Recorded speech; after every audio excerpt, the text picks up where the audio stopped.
Ibu-ibu dulu nyanyi juga, nyanyi dengan dakwah. Insaflah wahai manusia, bila dirimu bernoda. Goyang juga Pak, goyang, tapi cuma kepalanya goyang. Dialah pengasih dan penyayang kepada semua insan. Ada nyanyi, ada nasihat, enak juga perasaan. Sekarang nyanyinya goyang semua.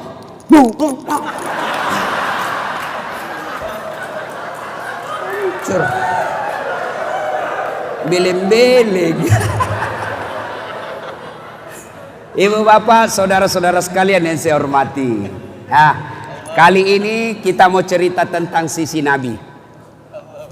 Sayang sound sistemnya tidak terlalu bagus, terlalu menggema ya, belum ketemu rumusnya.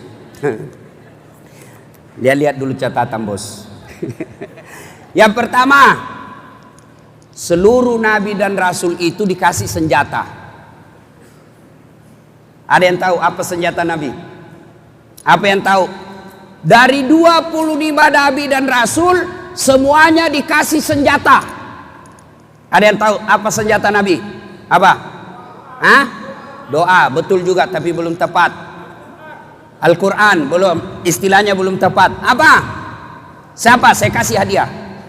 Ayo, siapa? Sini bapak, saya kasih hadiah. Cepat Pak. Cepat hadiah. Woi, sini, nggak boleh menolak. Sini bos. Sini, kasih hadiah bos. Ya, sini. Ya, oke. Tapi sebelum jawab itu ada kuis, ada passwordnya. Passwordnya adalah siapa namanya neneknya Dasat Latif.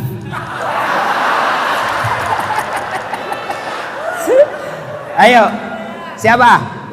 Tidak tahu. Karyawan yang cerdas harus punya jawaban. Salah atau tidak harus tahu jawaban. Siapa namanya neneknya Dasat Latif? Sebut saja Abdurrahman. Belum tentu mereka tahu ini. Itu namanya kreatif. Oke bos. Apa jawabannya tadi? Apa jawabannya? Mujizat. Betul sekali, mukjizat. Nah, hadiah bos. Ambil, enggak boleh tolak. Beda itu uang ustaz dengan uang manajer, beda bos. Barakah njo bos, barakah. Seluruh nabi diberi senjata namanya mukjizat. Saya ulang, dari Adam sampai Rasulullah Muhammad SAW semua dikasih mukjizat. Tujuannya apa? Membuktikan bahwa saya nabi. Masih kecil nabi ada juga dikasih, tapi bukan mukjizat namanya. Apa? Irhas. Kelebihan diberikan Allah kepada calon nabi. Nabi dan Rasul dikasih mukjizat.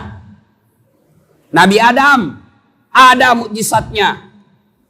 Nabi Musa ada mukjizatnya. Apa mukjizatnya Nabi Musa? Salah satu mukjizat Nabi Musa, kalau dia kunci tanah, dia tinju tanah, plak, timbul petir. Kalau dia tinju tanah, Pak, petir di langit. Kalau dia berkelahi, dia tinju lawannya, belum sampai tinjunya sudah jatuh lawannya. Ini di kampungku namanya karatedo, karate campur doti.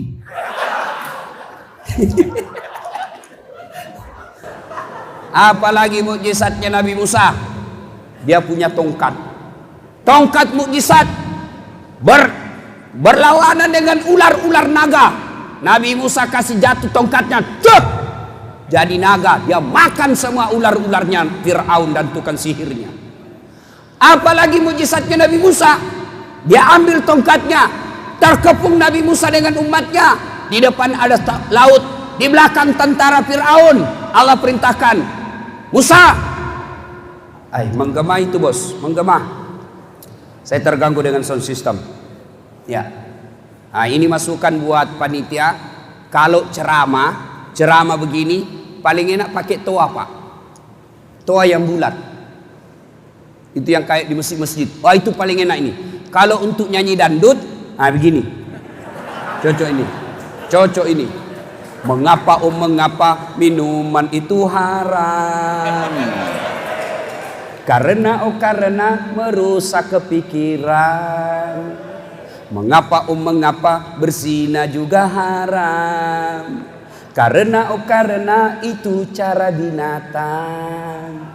Mengapa semua yang asik-asik itu diharamkan? Mengapa semua yang enak-enak juga diharamkan? Jawabannya, ha ha ha ha ha ha ha. Itulah perangkap setan, umpannya ialah bermacam-macam kesenangan. Itu lagu tak waktu kecil dulu, bos. Sekarang anak-anak lagunya pulang-pulangku berbadan dua.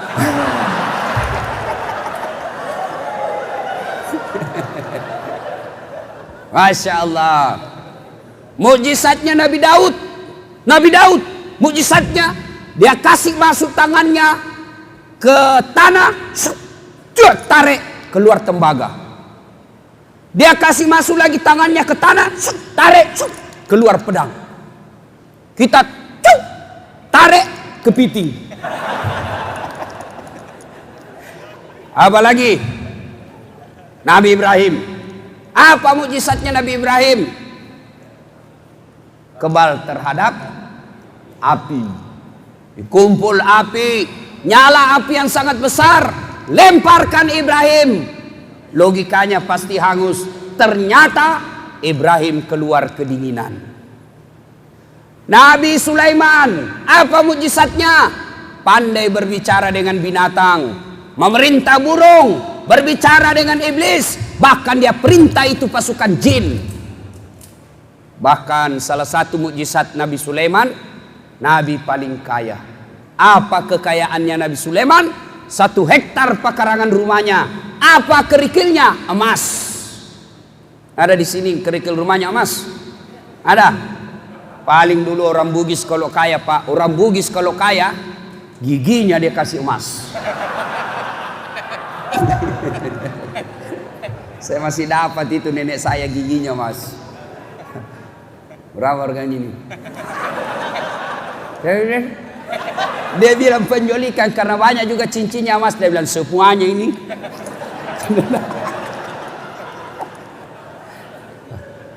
Apalagi Nabi Isa. Apa mukjizatnya Nabi Isa? Dia pandai mengobati penyakit kusta. Dia usap saja sembuh. Apalagi mukjizatnya Nabi Isa? Mampu menyembuhkan orang buta. Dia tempel saja tangan di mukanya, sembuh. Apalagi mukjizat Nabi Isa? Bahkan dengan izin Allah bisa menghidupkan orang mati. Dengan izin Allah. Kenapa Allah memberikan mukjizat? Untuk meyakinkan umatnya pada saat itu. Dan Allah berikan mukjizat berdasarkan tantangannya. Nabi Muhammad sallallahu alaihi wasallam saat itu mendewa-dewakan apa? Sastra. Siapa yang jago bikin syair-syair, maka ditempel karyanya di Ka'bah, lalu dia diangkat menjadi bangsawan. Muncul Nabi dengan mukjizatnya. Satu mukjizat Nabi, jari-jari tangan beliau mengeluarkan air. Kenapa? Saat itu susah air. Perang Khandaq, sahabat mau sholat, tidak ada air, dingin. Nabi bersabda, ambil bejana. Ambil kau bejana, ambil baskom. Nabi keluarkan jari-jari tangannya. Keluar air yang tidak pernah putus-putus, tidak mau habis. Apalagi mujizat Nabi. Kemana beliau jalan, dilindungi oleh awan.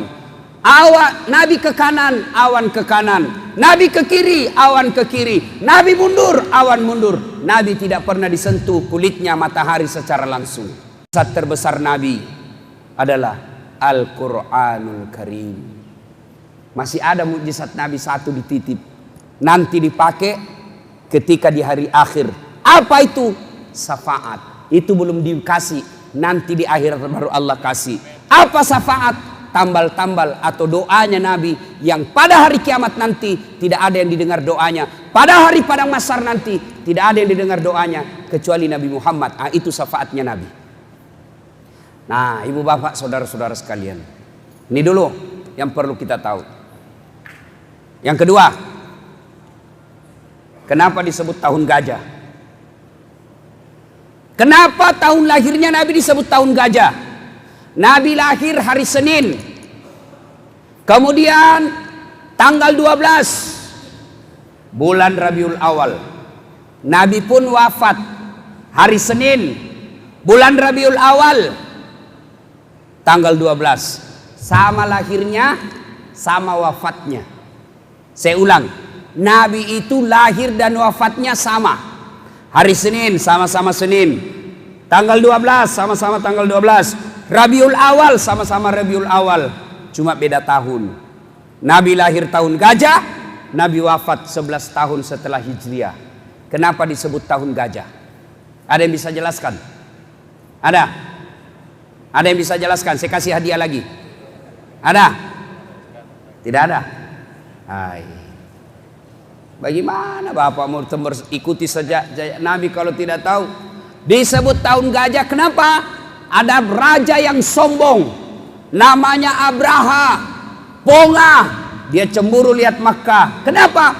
Tiap tahun orang-orang Arab datang ke Mekah. Maka Abraha sebar intel. Kau cari apa sebabnya orang-orang Arab semua ke Mekah tiap tahun. Usut punya usut. Lapor. Kenapa Tuan Raja? Lapor Tuan Raja. Kenapa? Apa hasil investigasimu? Oh, ternyata di Mekah ada Ka'bah, bangunan suci yang mereka orang Arab datang memujanya. Maka Abraha bikin Ka'bah juga yang besar seperti yang ada di Mekah, tapi lebih mewah, dengan harapan orang Arab tidak ke Mekah tapi datang ke negerinya Abraha. Apa boleh buat? Tetap tidak ada yang ke negeri Abraha, tetap datang ke Mekah. Abraha marah, bikin pasukan, hancurkan Ka'bah supaya orang-orang Arab tidak ke Mekah, dia datang ke negeri kita.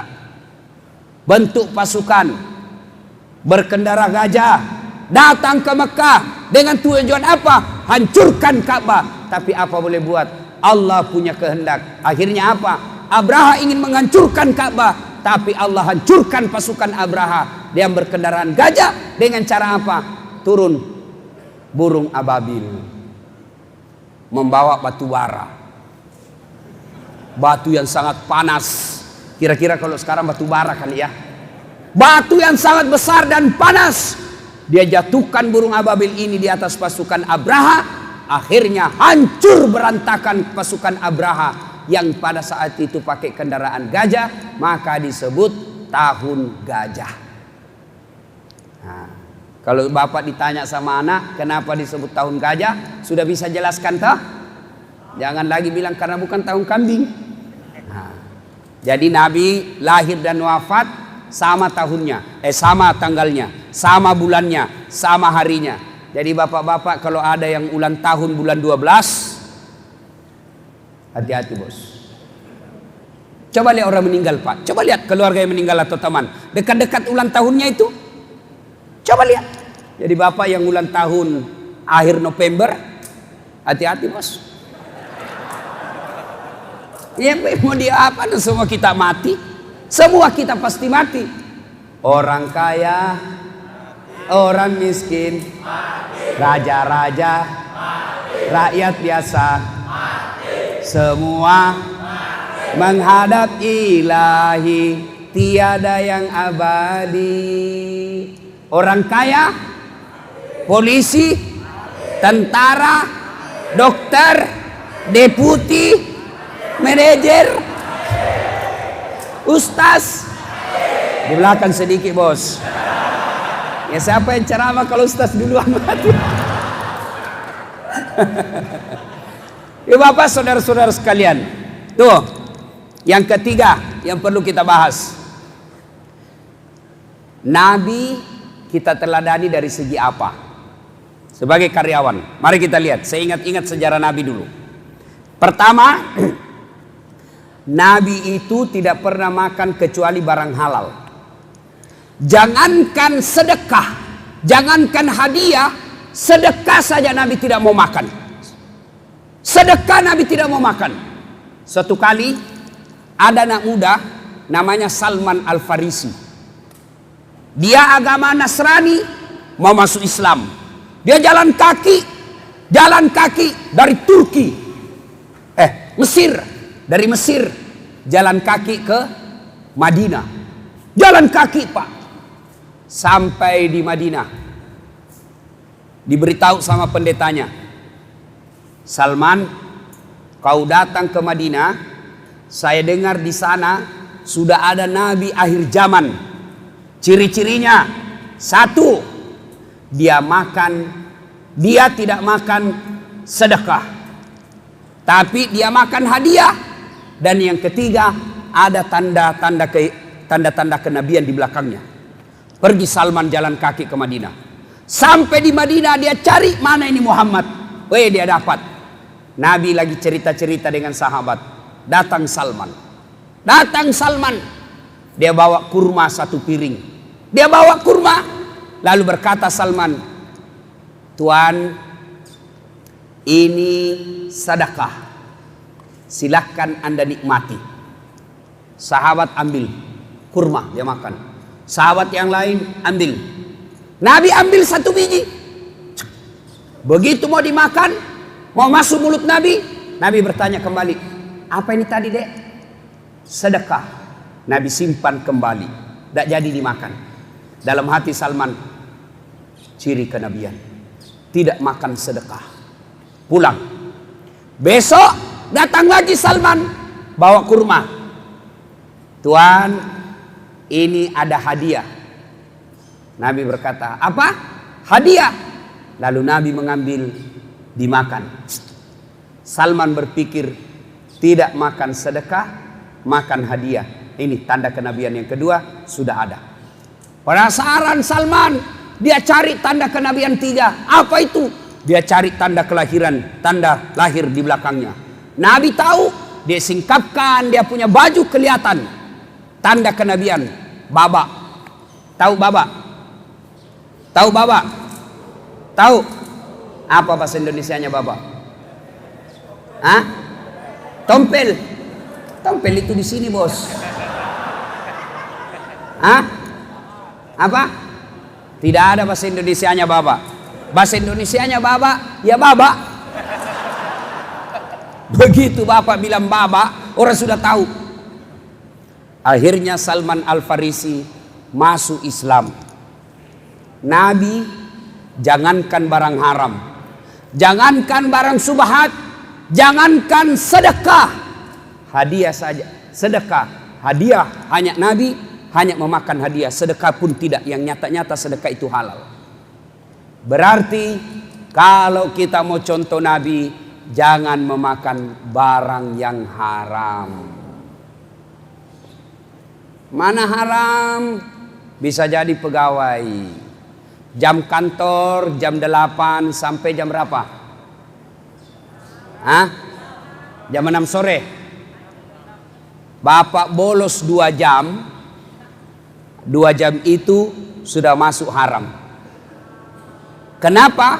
Bapak digaji misal 6 jam, lalu cuma masuk 4 jam, 2 jamnya tidak boleh bapak terima gajinya. Bisa? Bisa? Ini jangankan gaji Ustaz, lem saja dikonsumsi. Lem pox. Ada ngelem. Dia campur lem tikus. Beleng-beleng. Yang mama kau campur lem Korea. Kalau kau lem Korea kau campur, ndak mau tak buka mulutmu itu. Jangan suka makan haram. Narkoba haram. Bapak, mereka menghancurkan Islam di Indonesia dengan cara apa? Perang. Ndak berani Pak. Kenapa? kita orang Islam, ada musuh yang coba ganggu agama kita, kita tidak takut mati. Kenapa? Ada semangat jihad, jatah gratis masuk surga. Orang kalau jihad Pak, tidak ada takutnya Pak. Orang jihad tidak takut mati. Tapi kalau jihad bela agama, mati syahid, masuk surga. Makanya mereka takut melawan kita dengan apa? Perang. Maka dia hancurkan kita dengan cara apa? Masukkan narkoba. Saya baru-baru datang ceramah di Samarinda, Lapas, Lembaga Pemasyarakatan Samarinda. Saya tanya, Pak Kalapas, pelanggaran paling banyak di sini apa? Yang masuk penjara 65% narkoba. Saya ke Balikpapan, tanya Kapolresnya, apa tindak pidana paling besar di sini? Narkoba. Begitu juga di Tarakan, paling banyak narkoba. Daripada coba lihat Pak, itu narkoba.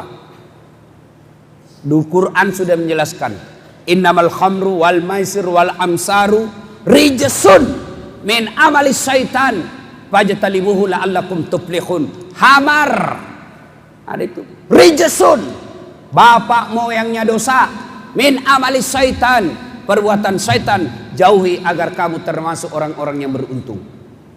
Tapi anak muda sekarang Pak, nanti dia bilang gaul kalau pintar teler. Kalau tidak bilang teler, cemen lu men, kampungan. Masa baru 1 botol teler, nggak gaul lu men. Masa baru 1 botol teler, itu teman kita luar biasa sampai masuk di got. Beleng-beleng. Lem. Mabuk setengah, dia ambil motor. Bayangkan kalau mabuk setengah, naik motor, dia listrik dikira aspal. Wah, mati kafir kok cowok. Begitu dia tabrak listrik, dia berdiri dulu. Kurang ajar. Siapa yang kasih pindah tiang listrik di sini? Bisa itu tiang listrik dikasih pindah beleng-beleng. Makanya anak muda, silakan jadi anak gaul, anak motor-motor, anak gondrong-gondrong, silakan. Tapi jangan dekati minuman keras. Dulu waktu saya SMA kuliah, kalau temanku sudah tuh yo saweran 5.000 cari teman, 10.000, 30.000, cukup 150. Apa dibeli? Nggak usah vodka, mahal, nggak cukup. Apa? Tua jika jerigen, tos, mabuk. Tiba-tiba ada penggerebekan, dapat sama polisi. Lari, tembak peringatan. Lari lagi, tembak 2 kali. Lari lagi, tembak 3 kali. Masih lari, terpaksa tembak kakinya. Kakinya ditembak, kepalanya kena. Saya tanya polisi, kenapa bapak selalu tembak kaki, kok kepalanya kena? Dia bilang, soalnya dia jongkok Ustaz.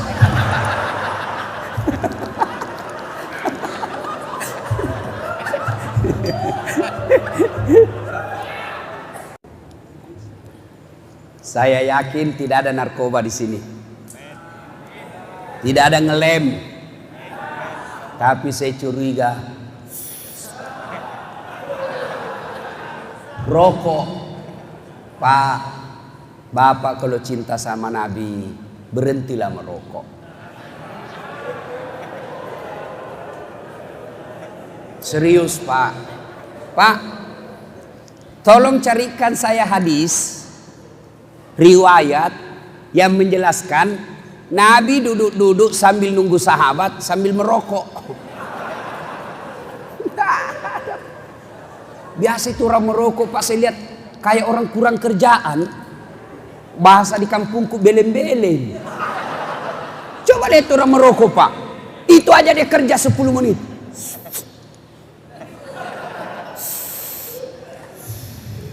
Isap, buang. Isap, buang. Sekali-kali isap, kunyah.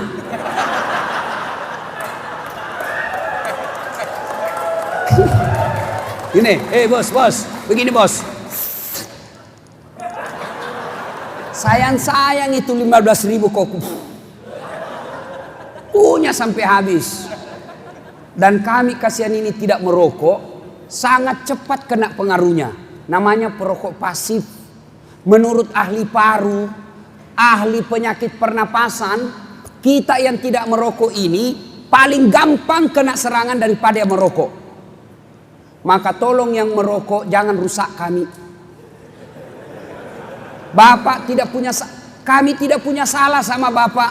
Tolong lindungi kami. Janganlah kau merokok dekat-dekat kami. Lalu bagaimana jalan keluarnya Ustaz? Jalan keluarnya, Bapak kemana-mana merokok, bawa kantong plastik. Gimana caranya? Isap. Ambil kantong plastik. Yang ketawa, saya serius ini bos. Bos, halo, Bapak saya doakan berhenti merokok. Niatlah Pak, niat. Ya Allah, saya cinta kepada Nabimu. Nabimu tidak merokok. Saya ingin mencintai Nabimu dengan mengikuti meneladaninya. Saya berhenti merokok. Doa, ya Allah, saya tidak bisa berhenti tanpa pertolonganmu. Bantu dan tolong saya Allah. Mudah-mudahan saya bisa berhenti merokok. Dengan syarat setelah saya berhenti merokok, saya tabung uangku, saya pergi umroh, ziarah ke makam Nabi. Masa Allah tidak kabulkan bos? Ada yang bilang Ustaz, saya tidak bisa berhenti merokok. Kenapa? Kalau saya tidak merokok tidak jalan otakku. Bale-bale. Buktinya Ramadan jalan di otakmu bos. Berhenti ya. Ada yang tanya, Ustaz, kenapa doaku tidak dikabulkan Allah? Kenapa doaku tidak diijabah Allah? Saya sudah 3 tahun berdoa tidak dikabulkan. Saya tanya, Bapak merokok? Merokok Ustaz. Ah, itu sebabnya. Ih, apa hubungannya? Bukankah rokok itu haram? Berbuat haram membuat doa kita tidak diijabah Allah. Siapa bilang haram? Bapak ke Timur Tengah. Mana ada ulama bilang makruh? Bapak ke Timur Tengah, Saudi, Mesir, Iran, Turki, Maroko, semua bilang haram. Hanya ada sebagian di Indonesia yang mengatakan makruh. Usut punya usut, ternyata dia juga merokok. Jangan marah ya, jangan marah. Jangan marah ya. Coba lihat Bapak ke bandara. Saya biasa kasihan lihat itu perokok. Pernah lihat bandara? Pernah ke bandara? Coba lihat itu perokok Pak. Diasingkan. Dikasih tempat sendiri. Tidak boleh ganggu orang lain. Di mana tempatnya merokok? Kayak bele-bele. Kotak-kotak, disitulah dia sendiri. Kayak bele-bele ini. Ya, jangan marah Pak ya, jangan marah. Satu, Nabi tidak pernah mengkonsumsi barang-barang haram. Maka kalau kita cinta kepada Nabi, berhentilah merokok. Saya doakan Bapak berhenti merokok. Ya, amin. Berikutnya, ya, ini kisah lagi. Nabi penuh dengan masalah. Tidak adalah orang yang tidak punya masalah. Coba dengar kisah Nabi. Nabi baru 2 bulan dalam kandungan sudah wafat bapaknya. Artinya Nabi lahir sudah yatim. Bersama ibunya cuma 2 tahun 4 hari. Diambil oleh kakeknya. Bersama kakeknya Abdul Muthalib 2 tahun saja meninggal lagi kakek beliau. Diambil sama pamannya Abu Thalib. Dipelihara sampai besar. Nabi diangkat menjadi rasul. Paman beliau Abu Lahab sangat membencinya. Bayangkan Pak, bapak tinggal anak yatim piatu. Ada paman, ada saudara bapak, tokoh masyarakat, kaya, disegani. Justru paman kita itu yang mengusir kita dari kampung halaman. Nabi pergi ke Taif dengan harapan di Taif dapat pertolongan. Justru di Taif Nabi dihina. Akhirnya apa? Dilempari satu kampung. Nabi dilempar satu kampung. Masya Allah, rumah beliau dikasih di depan rumah beliau tai onta, duri. Auzubillah min zalik.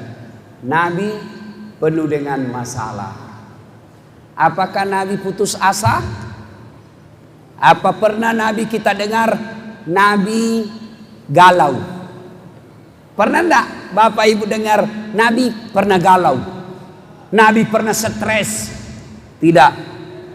Nabi ada masalah tapi tidak pernah galau. Kita ada masalah, stres. Bahkan ini saya lihat ini muka-muka penuh masalah ini. Apa masalah, Pak? Gajian sudah pasti, Pak. Masalah kita, contoh, bapak-bapak, istri cantik. Bapak kira bukan masalah. Istri cantik digoda orang. Apalagi kalau suaminya jelek. Oh, lebih masalah. Berarti bagus kalau istri jelek. Istri jelek dihina kawan. Malu lagi kita. Duluan kau saja dek, nanti kita ketemu di gedung. Kenapa? Jelek. Berarti bagus kalau tidak ada istri. Tidak ada istri, masalah. Kesepian. Berarti bagus kalau banyak istri. Banyak istri, masalah. Dia telepon teman kita. Woi, Dasat, cepat kau kesini ke pasar. Ada istrimu baku tarik rambut, istri muda, istri tua. Ada istri masalah, tidak ada istri masalah, cantik istri masalah, jelek istri masalah. Berarti bukan masalah itu masalah kita. Masalah kita adalah bagaimana mengatasi masalah. Mengatasi masalah tanpa Bapak tahu juga Pegadaian. Rasulullah ketika ada masalahnya, apa yang beliau lakukan? Beliau ambil wudhu, hadap kepada Allah. Begitu ada masalah Nabi, ista'inu bis sabri wassalah, sabar dan sholat. Bapak-bapak, saya tahu ada masalah. Apa masalah di sini? Tidak boleh bawa istri. Sementara pengantin baru, tekanannya spanningnya 220. Tidak bisa lewat cewek cantik saja langsung. Akhirnya apa? Laki-laki dikira perempuan. Hidup penuh dengan masalah. Pak, apa ada orang tidak ada masalahnya? Semua punya masalah. Dulu Bapak sebelum kerja di sini apa masalahnya? Hah? Sebelum kerja di perusahaan ini apa masalahnya? Pengangguran. Cari kerja. Sudah kerja di sini selesai masalahnya, muncul masalah baru. Apa? Kesepian. Iya. Itu masalah. Dibawa istri ke sini, muncul masalah. Apa masalah? Dipecat. Iya. Tidak ada orang tidak ada masalahnya. Ustadz, kita kira tidak ada masalah. Ceramah tidak ada mic. Sound system jelek, masalah.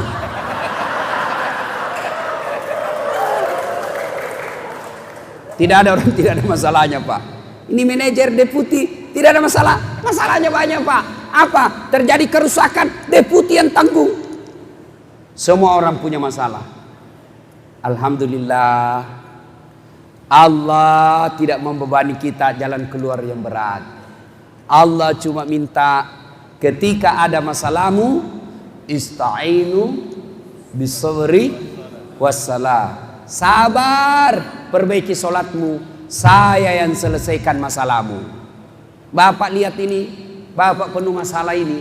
Dua saja Allah minta. Satu, sabar. Dua, sempurnakan solatmu. Mau tahu manusia paling sabar? Kira-kira siapa, Pak? Manusia paling sabar. Saya kasih hadiah. Ayo. Siapa Nabi yang paling sabar? Siapa, Pak? Hah? Nabi Idris. Betul juga tapi belum tepat. Siapa? Hah? Hah? Ayub, Bapak yang baju merah sini, Pak. Sini saya kasih hadiah, Pak. Cepat, tidak usah malu-malu. Nanti saya kasih kalau saya turun. Dilarang menolak hadiah, marah Allah. Salatullah salamullah ala toha rasulillah. Salatullah salamullah ala yasin habibillah tawassalna bismillah wabil hadi rasulillah wa kulli mujahidilillah bi ahlil badri ya Allah. Nabi Ayub, Pak, manusia paling sabar. Bayangkan, kaya, banyak hartanya, dihancurkan oleh iblis. Habis, perkebunan terbakar, peternakan mati semua. Datang iblis. Ayub, sudahlah, tidak usah kusembah lagi itu Tuhanmu. Tuhan apa itu? Dia hancurkan semua kekayaanmu. Apa kata Ayub alaihissalam? Alhamdulillah, saya sempat kaya. Betapa banyak orang dari lahir sampai sekarang tidak pernah kaya. Coba.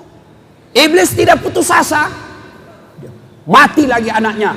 Datang lagi iblis. Yub, sudahlah, hartamu sudah habis. Sekarang anakmu lagi diambil Tuhan. Berhenti kau beribadah. Apa kata Ayub alaihissalam? Alhamdulillah, saya sempat punya anak. Berapa banyak orang dari pengantin sampai sekarang tidak punya anak. Saya alhamdulillah sampai punya anak.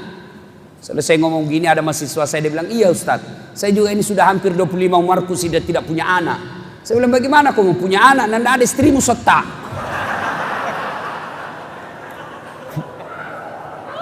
Tapi banyak juga sekarang, Pak, tidak ada suaminya, ada anaknya. Beleng-beleng.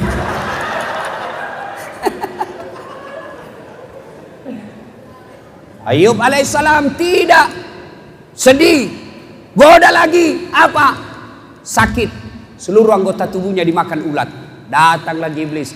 Ayub, sudahlah kau sembah itu Tuhanmu. Tadi kau kaya jadi miskin, tadi ada anakmu jadi hilang, sekarang lagi kau sakit. Apa kata Ayub alaihissalam? Alhamdulillah, saya pernah sehat. Berapa banyak orang dari lahir sampai meninggal sakit, tidak pernah rasakan kesehatan. Saya alhamdulillah 81 tahun saya sehat, baru 16 tahun saya sakit. Coba bayangkan. Iblis datang lagi. Istrinya, bang, capek juga saya menghadap. Capek sudah saya mendampingi kamu. Saya suruh kau berdoa, kau tidak mau. Saya tinggalkan kau, bang. Saya capek ngurus kamu. Kata Ayub, janganlah kau tinggalkan saya. Sayangilah saya ini. Saya lagi sakit. Masa kamu tinggalkan saya? Kata istrinya, cau nak. Capek sudah saya urus kamu. Tinggal, ditinggal. Ayub alaihissalam, silakan kau pergi. Tapi besok-besok kau pulang, saya hukum kau cambuk 100 kali. Bayangkan Pak. Kaya, sehat, disayang sama istri. Pas miskin, sakit, ditinggal sama istri. Ada istri, Bapak punya istri seperti ini? Punya istri begini? Enggak Pak, istri masih tetap sayang. Nabi Ayub ditinggal sama istrinya. Kalau ada istri model begini Pak, tambah jadi 2. Supaya dia saingan. Itu perusahaan itu kalau monopoli sendiri kan dia egois. Semau-maunya. Coba kalau 4 dia Pak. Tidak marani macam-macam. Kenapa? Ada saingannya. Ngerti kan? Ngerti? Ngerti? Bagaimana mau poligami kau takut sama istrimu? Masa ada laki-laki sini takut sama istri? Ada? Berhenti kau jadi laki-laki. Ada laki-laki takut sama istri. Gaji kita semua diambil, dicicilkan rumah, dicicilkan mobil, biar Rexonanya kita juga belikan. Masa kita takut sama istri? Cerita itu. Berhenti kau takut sama istri. Nah bila orang berarti Ustaz tidak takut sama istri. Apaan saya mau takut sama istriku? Cuma istriku lebih berani dari saya.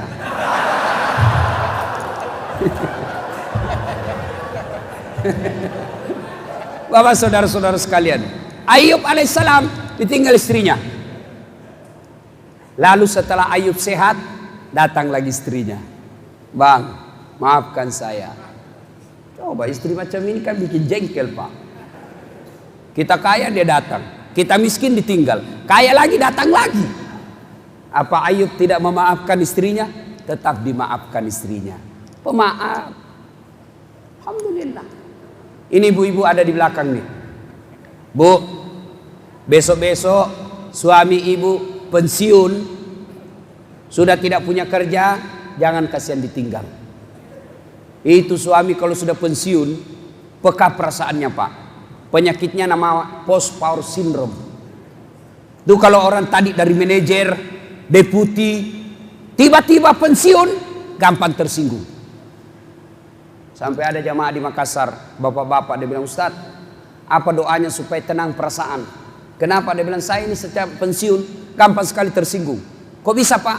Iya, saya semenjak pensiun kan kerjaan saya tidur-tidur, nonton TV.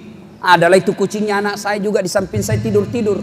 Lewat istri saya, apa dia bilang? Ini kucing tidur saja kerjanya, dia tendang. Dia bilang kucing ditendang, saya yang tersinggung. Bapak saudara-saudara sekalian. Nah, ketika ada masalah, sabar. Ada yang curhat, Ustaz, saya ini kan pekerja tambang. Saya paling sekali 4 bulan baru pulang. Ternyata istri saya selingkuh Ustaz. Istri saya kasar Ustaz. Padahal saya ini baik, sholat saya baik, puasa Senin Kamis, tidak pernah lalai saya punya sholat. Kenapa istri saya kasih gitu saya Ustaz? Saya jawab, Pak, Bapak siapa? Dia sebut namanya. Bapak Anim. Alhamdulillah Ustaz, sholat saya tidak pernah putus. Alhamdulillah akhir-akhir ini saya Senin Kamis. Alhamdulillah saya rajin ngaji. Tapi kok bisa istri saya gitu Ustaz? Oh ya, saya tanya, Pak, kira-kira soleh mana Bapak dengan Nabi? Ya Nabi lah Ustaz. Kira-kira taat ibadah Nabi dengan Bapak mana? Ya Nabi lah Ustaz. Bapak punya dosa Nabi atau Bapak? Ya Nabi tidak punya dosa Ustaz. Mana lebih makbul doa Bapak dengan Nabi? Nabi Ustaz. Apa kira Bapak Nabi tidak punya masalah? Nabi pun punya masalah. Apalagi kita yang baru taubat 3 bulan, yang dulu suka sekali bonceng cewek pakai rem depan.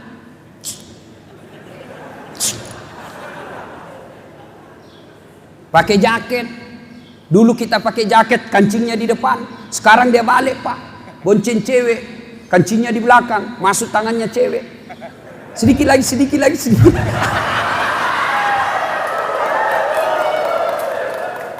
Kemudian masuk kerja tobat, baru 3 bulan tobat, tidak mau diuji. Siapa kok cowok? Nabi manusia mulia, tidak ada dosa sekalipun, tidak pernah merugikan orang. Apa tidak ada masalahnya? Tidak, Nabi penuh dengan masalah. Dalam rumah tangga, Aisyah pernah difitnah selingkuh. Dalam rumah tangga, pernah 3 hari 3 malam tidak makan kecuali minum air. Sampai Hasan Hussein cucu beliau pucat. Dalam rumah tangga, penuh dengan masalah. Dalam masyarakat, beliau dihina, diusir. Dalam keluarga, beliau dihina, diusir keluar kampung oleh pamannya. Nabi itu bos, apalagi kita, sholatnya hari Jumat. Itu pun paling terlambat datang, paling cepat pulang. Hatib khotbah dia tidur. Jelas pasti ada masalah. Perbaiki sholat. Ada yang tanya, Ustaz, kenapa ini setiap saya usaha bangkrut? Saya buka warung, rugi. Saya jadi rental mobil, dicuri mobil saya. Sholat enggak? Enggak Ustaz, itu sebabnya. Pak, mau baik hidup, perbaiki sholat. Insya Allah sholat baik, aman. Ya, nggak usah lihat itu, lihat saya saja Pak.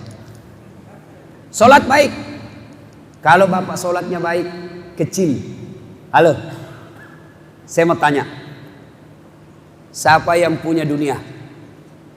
Bapak datang kerja dari sini, dari Jawa, dari Sumatera, dari Sulawesi, datang cari nafkah di sini. Untuk apa?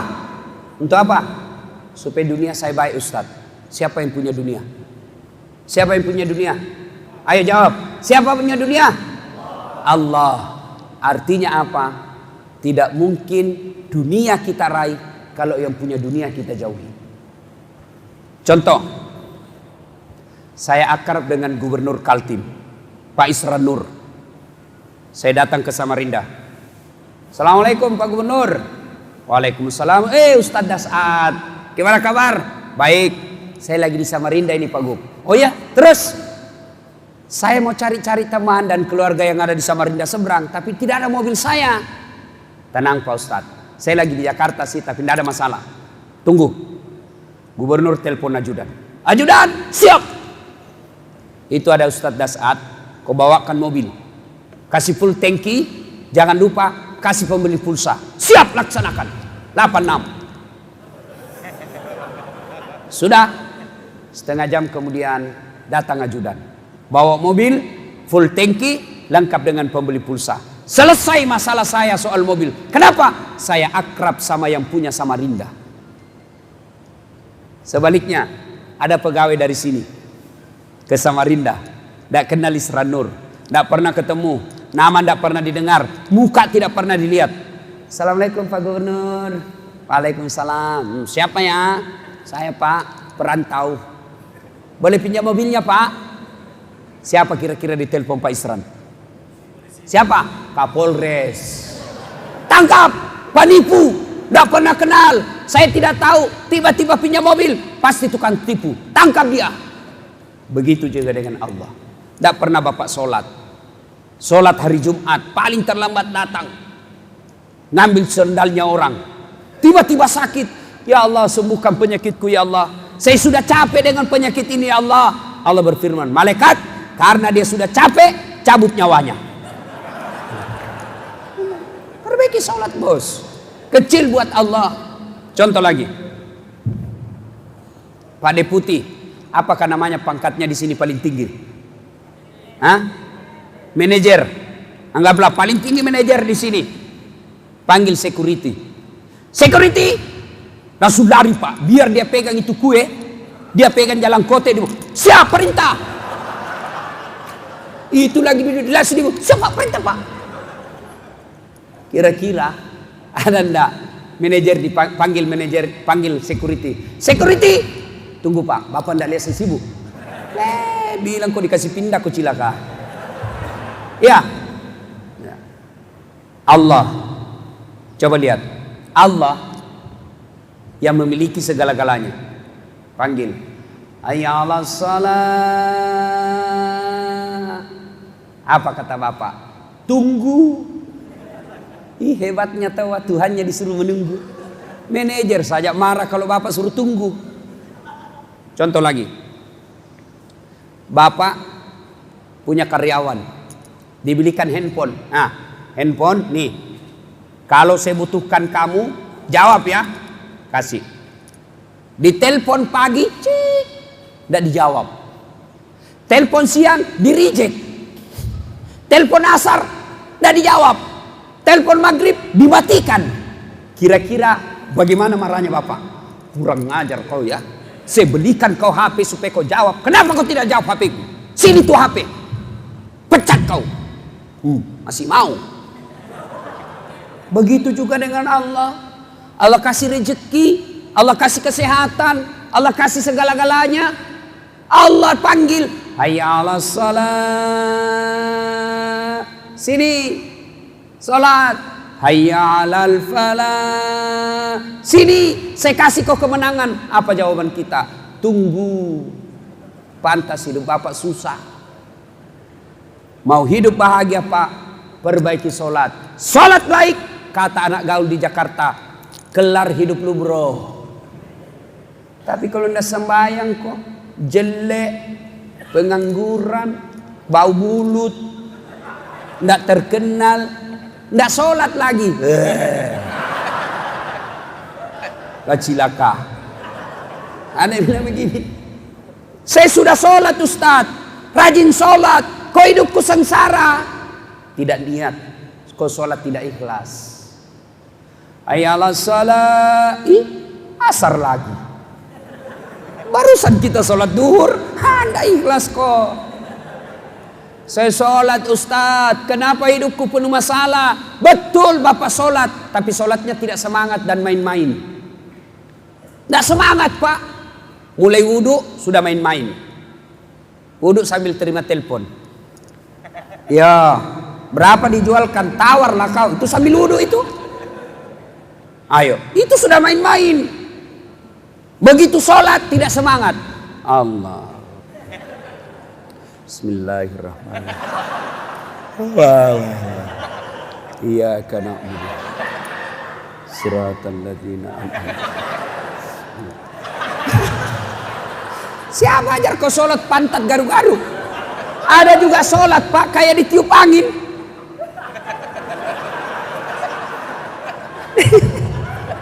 Ada juga yang lebih semangat Pak. Allahu Akbar. Siapa ajar kau sholat pakai keju-keju? Yang ketawa, seru sini bos. Pantas hidup kita susah. Kita masih main-main sholat. Allahu Akbar. Tadi uang 50.000. Beli bakso 30.000. Beli pulsa 15.000. Mana ini 5.000? Allahu Akbar. Gimana saya simpan? Allahu Sami Allahu liman.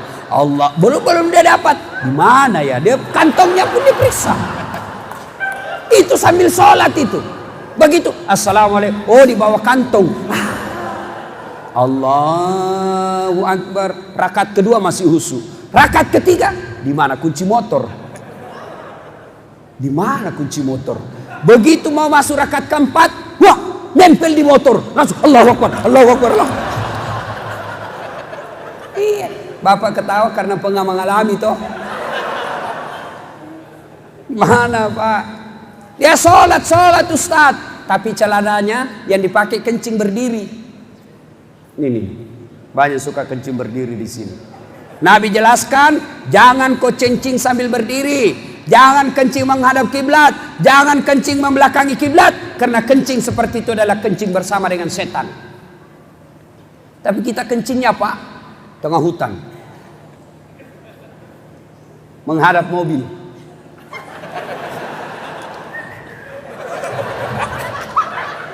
Masih ada 1-2 tetes, date saja. Apa kok kan date? Jadi bagaimana Ustaz kalau tidak ada air? Fikih mengajarkan kalau tidak ada air ambil daun 3 lembar. Daun pertama gosok ke bawah. Daun kedua gosok ke atas. Daun ketiga gosok ke bawah. Jangan begini.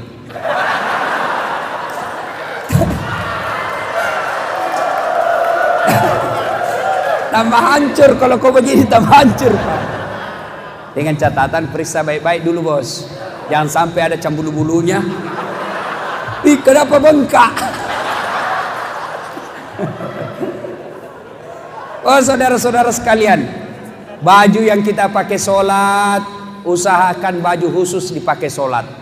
Jangan sampai baju kita itu juga kita pakai ke toilet, itu juga kita pakai main futsal, itu juga kita pakai lagi sholat. Bukan salah, tapi itu bukti bahwa Bapak main-main sholat. Apalagi sholat pelajari ilmunya. Jangan sampai Bapak sudah 30 tahun sholat tidak pernah belajar fikih. Dia sholat, begitu dilihat orang kasih goyang tangannya, dia kasih goyang juga. Iya. Dia lihat sampingnya, ini sudah tua. Akhirnya dia lebih kencang. Saya tanya, kenapa lebih kencang? Dia bilang, ini sudah tua, sudah lobet. Saya masih full cas. Tidak boleh. Bagaimana sholat kita mau baik, ada faedah, kalau kita tidak tahu sholat, fikihnya. Dia lihat orang takbir. Allah. Ada orang saya takbir begini Pak. Saya tanya, kenapa dia begini? Dia bilang, saya tulis Allah. Oh iya. Mana dalilnya? Tidak ada. Bisa juga saya terima salah. Allahu Akbar 3-0. Ada juga yang takbir Allah. Kenapa begini? Dia bilang satu Tuhan. Tidak boleh. Ya, belajar. Jangan sampai kita sudah puluhan tahun kita tidak tahu tata cara pelaksanaan sholat yang baik. Nah, perbaiki sholat, insya Allah selesai masalah dalam hidup ini. Tidak ada yang mustahil buat Allah. Masa dari sopir mobil dump truck bisa jadi manajer? Banyak orang-orang hebat awalnya dari cleaning service. Kalau Allah yang mau, tidak ada yang mustahil buat Allah. Kalau Allah yang menolong Bapak, kecil kekuatan manusia. Saya kasih contoh. Bapak-bapak, bisa enggak perempuan hamil tidak pernah disentuh laki-laki? Bisa? Bisa. Menurut ilmu kedokteran tidak mungkin. Tapi kalau Allah yang mau, Siti Maryam, wanita suci, tidak pernah disentuh laki-laki, hamil melahirkan Isa alaihi salam. Bapak saudara-saudara sekalian yang saya hormati. Apalagi kalau sholat kita baik, insya Allah Allah berikan apa yang kita mau. Kalau tidak dikasih, percaya bahwa apa yang kita minta tidak baik. Ya Allah, mudah-mudahan tahun ini saya bisa beli mobil. Kalau Allah tidak tahu, Allah tidak kasih, sangka baiklah. Berarti mobil itu tidak baik buat kita. Sudah sholat dengan baik, tidak pernah mengganggu orang. Tiba-tiba caleg tidak terpilih. Percayalah bahwa bukan itu yang terbaik. Saya tamat SMA, daftar tentara Pak. Tes fisik tidak lulus. Kenapa? Ceper. Tidak cukup tinggiku. Ternyata saya tahu jawabannya. Saya jadi ustadz pakai baret merah, baret putih. Temanku yang lulus waktu itu jadi polisi, sekarang sudah satu bunga-bunga. Dia di Polda Sulbar, Sulawesi Barat, reserse pakai baret merah. Saya lulus pakai baret putih karena jadi ustadz. Alhamdulillah dengan baret putih yang saya pakai, mulai baret merah sampai baret hitam, ku caramai semua.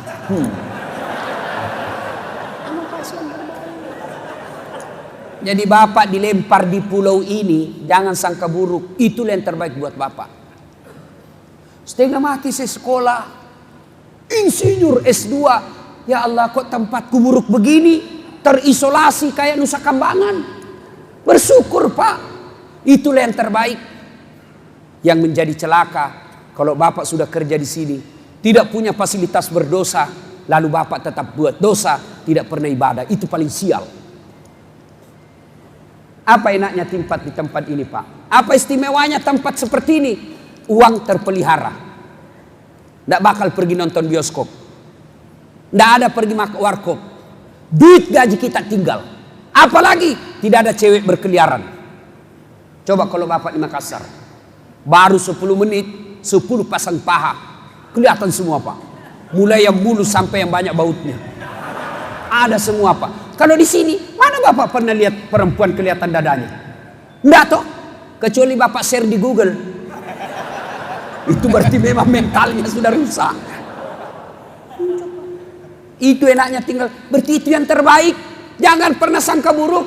Tidak ada baiknya sangka buruk kepada Allah. Bersangka baiklah. Tamat SMA saya juga daftar dokter. Saya ikut UMPTN 3 kali Pak. Saya bimbingan tes. Waktu itu tamat SMA saya juara umum 2 di sekolah saya. Nilai saya terbaik 2. Saya puasa, niat nasar, kalau saya lulus, saya puasa 7 hari. Saya sholat tahajud 40 malam berturut-turut. Begitu pengumuman, tidak ada namaku.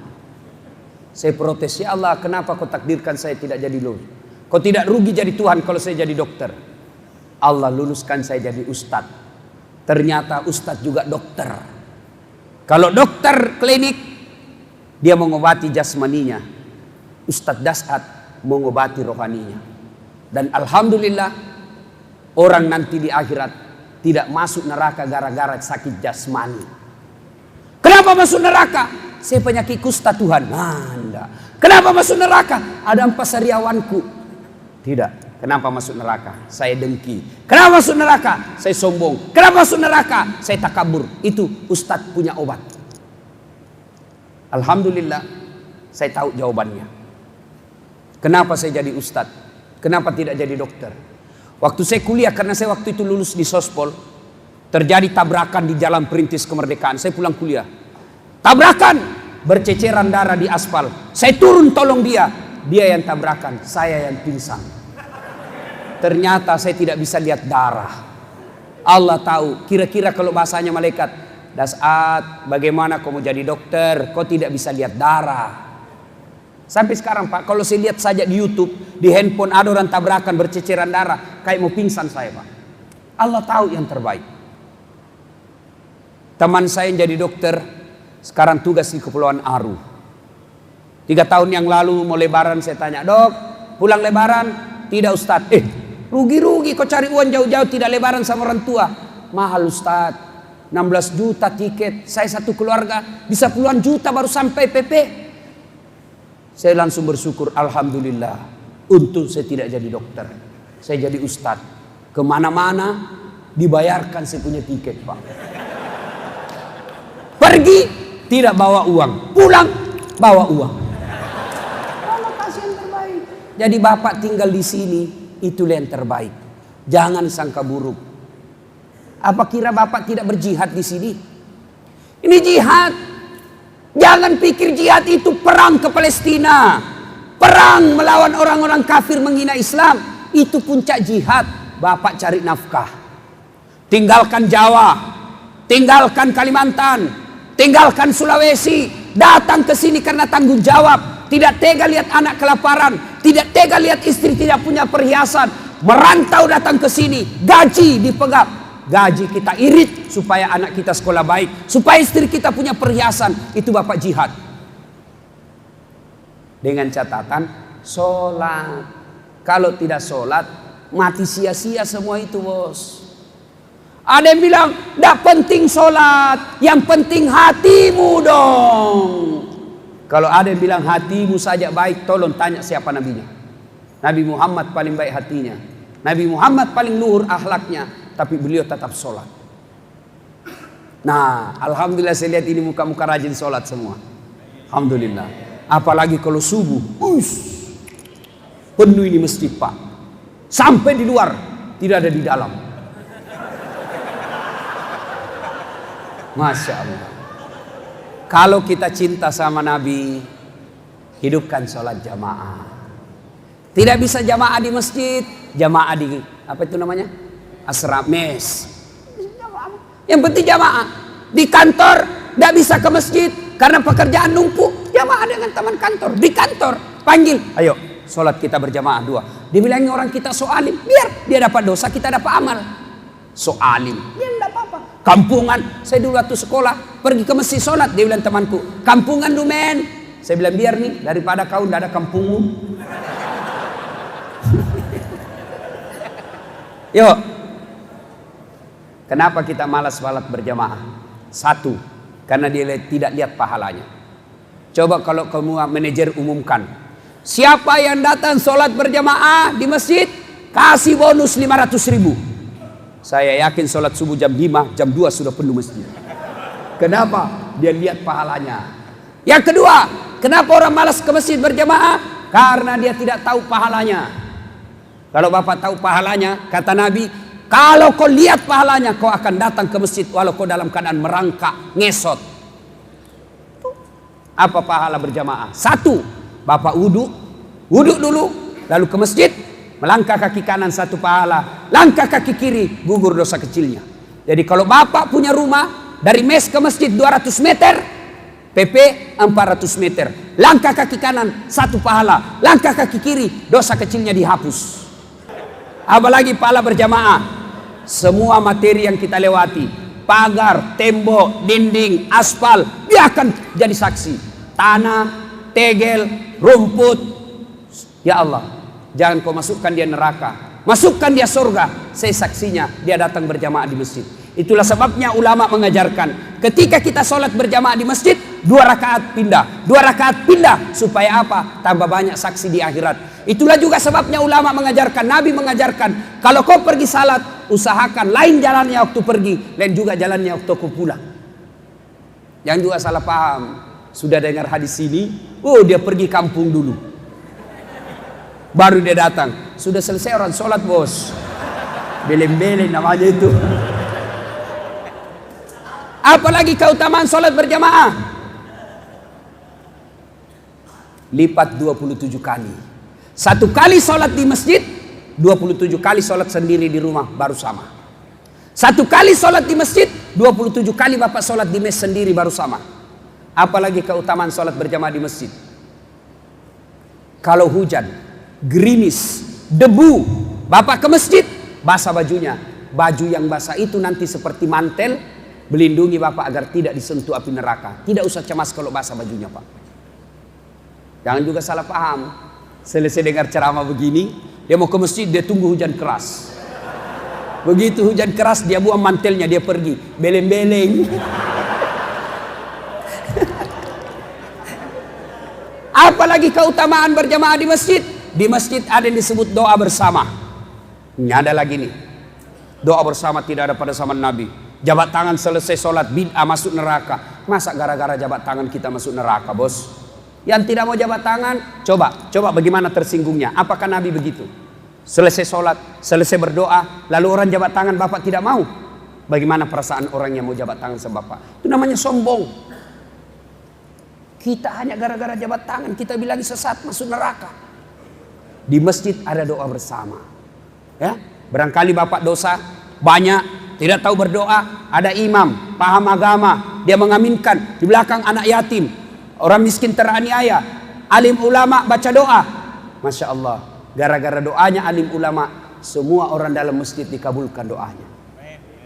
Makanya imam selalu saya anjurkan, kalau baca doa, baca yang umumnya orang hafal, kasih dengar jamaah. Karena biasa juga imam kita tidak tahu apa dia bilang. Kita di belakang, amin, amin. Panas saya cikali. Apa kau sebut? Apa kau minta? Jangan sampai jadi imam duda. Ya Allah, berikan kami jodoh. Dia bilang di belakang bapak, amin. Padahal sudah ada istrinya. Ya. Nah, apalagi penyebab orang malas ke masjid? Manajemen masjid tidak bagus. Ada ketua masjid, dia kira dia yang punya masjid. Semau-maunya, apa yang dia mau itulah dia. Tidak mau menerima pendapat jamaah. Oh, itu salah. Akhirnya apa? Orang tidak mau ke masjid karena merasa diktator ketuanya. Apalagi manajemen masjid. Ada juga masjid suka sekali saldo-saldo kas dia kumpul. Saldo kas 70 juta. Jangan simpan uangnya orang. Kenapa? Kalau dia simpan jadi saldo, tidak jalan amalnya orang. Kalau dibelikan tegel, selama tegel itu dipakai beribadah, yang beli tegel dapat pahala. Kalau cuma jadi saldo, tidak jalan. Yang lebih parah, saldo kas 70 juta. Begitu kita mau kencing, tidak ada airnya. Ya, kalau kencing masih baik, Pak. Tapi kalau mencret, saya pernah suatu ketika pergi dakwah, mau sekali buang air besar. Saya bilang sama suami, singgah dulu, singgah. Saya percaya diri, saya kira kerannya baik. Selesai saya buka, mata, tidak ada air. Kalau air kencing masih biasa, Pak. Itu yang kuning, susah, Pak. Terpaksa saya keluar begini. Padahal saldo kasnya banyak. Apalagi membuat orang malas ke masjid. Manajemennya apa? Karpetnya busuk. Sudah 7 kali lebaran tidak pernah diganti. Sound systemnya jelek. Penceramanya mulai salam pertama sampai terakhir neraka terus dia cerita. Kau bahkan ditusuk pantatmu dengan linggis yang panas, tembus di lehermu, tusuk telingamu, digunting lidahmu, tusuk matamu. Dia bilang, anak muda, ngerinya. Nggak usah ke masjid, bikin takut-takut saja itu ustaz.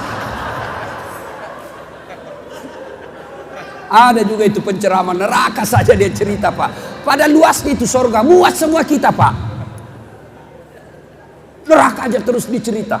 Apalagi, Masya Allah, dapat lagi imam yang balik-balik sunnah Nabi. Nabi jelaskan, kalau kau jadi imam, ringkaskan bacaan sholatmu. Ini jadi imam, Pak, mulai mau takbir sudah lama. Ada juga itu imam, Pak, biar mau takbir sudah lama.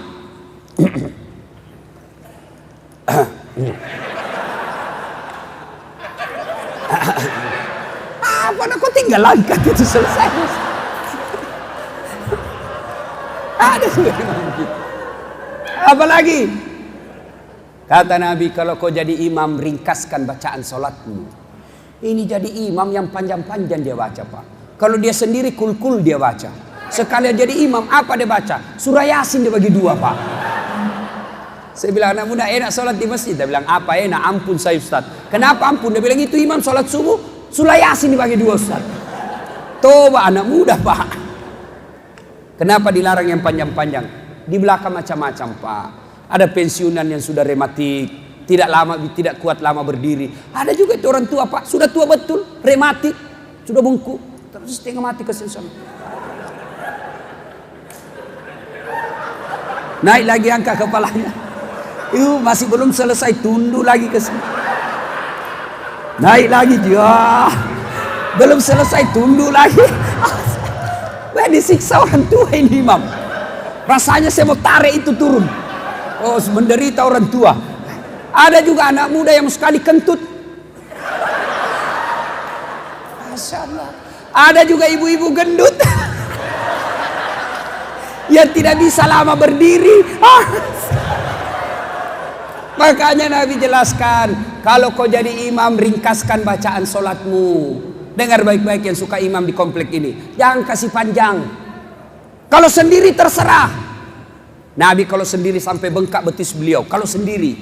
Kalau jadi imam, beliau baca surah yang pendek.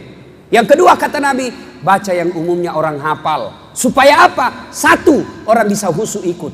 Coba kalau imam baca Qul huwallah, anak-anak pun ikut. Tapi begitu imam membaca surah Al-Ma'un atau Al-Anfal ayat 1 sampai 70.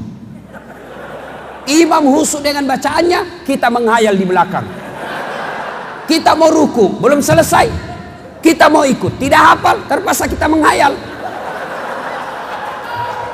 Dibaca semua dinding. Dibacalah semua dinding. Persatuan Guru Republik Indonesia. Belum selesai dibaca lagi keadaan keuangan masjid.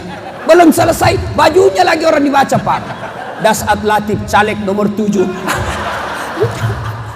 Semua dibaca. Siapa yang salah? Imam. Kata Nabi yang kedua, bacalah yang umumnya orang hafal. Tujuannya apa? Supaya kalau imam salah ada yang bisa luruskan. Coba kalau imam membaca Wadduha salah, ada yang bisa luruskan.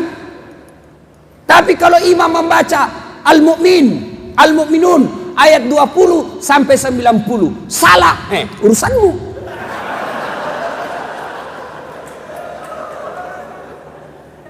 Ini ada cerita, tidak tahu benar atau tidak. Anak pesantren Quran pulang dites hafalannya. Kau jadi imam nak, bacalah itu bacaannya. Panjang betul, hanya dia yang hafal. Tiba-tiba lagi dia baca, jatuh cicak, kena kepalanya, kaget, stres, hilang hafalannya. Dia tidak tahu sambungannya. Apa sambungannya ini? Apa sambungannya? Hening, tidak ada yang nyambung. Hening satu masjid, Pak, diam semua. Tiba-tiba imam bilang, tolong sambung di belakang. Dia bilang yang di belakang, saya juga tidak tahu.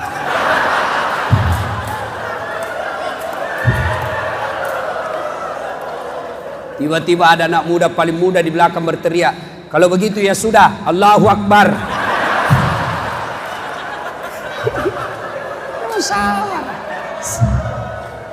Ini cerita, ini benar, ini saya ngalami.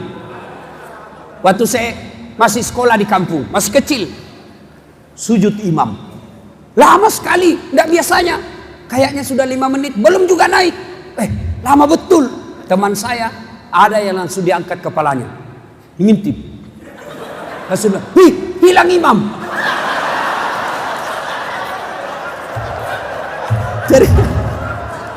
Ternyata yang mimpin sholat sudah keluar, Pak. Selesai sholat, ditanya, Pak Imam, kenapa Bapak tinggalkan? Dia bilang, saya kentut nak. Batal saya punya sholat, makanya saya tinggalkan. Saya bilang, Pak Imam, lain kali kalau batal kasih naik kepalanya orang supaya dilihat ada darurat. Apa jawabannya? Saya sengaja nak, saya malu kau lihat. Kacau sholat. Ya, kacau. Ini lagi waktu saya KKN saya dulu. Waktu itu belum jadi ustadz. Ada teman saya pakai soko, pakai gamis. Kita belum akrab, baru beberapa hari setelah. Pasti baik agamanya ini.